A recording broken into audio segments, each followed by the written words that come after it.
nagwali apan wala mailhi sa iyang giwali. Nagwali bahin sa Ginoo apan ang Dios wala makaila kaniya.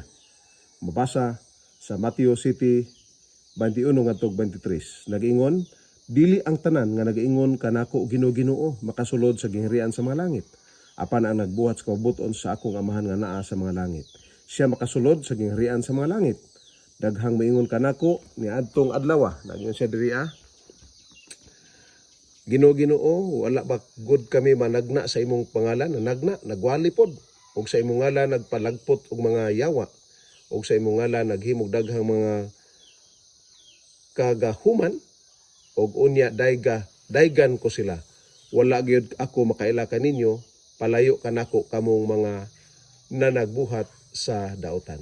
So murag lain insulting kayo no nga nagwali ka, nagpalagpot kay mga yawa, nagampo ka pero ingnon ka sa Dios, wala ta kailhi nganuman.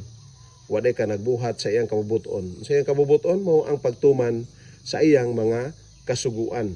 Ang paghimo sa mga pagwali importante kaayo, pero kung wala gani mainline ang imong wali des kasuguan sa Dios, delikado, mapalagpot ka, dili ka ilhon sa Dios, ingon nga iyang mga linuwas. Busa hinaot nga ikaw maghinuklog tuman sa kasuguan.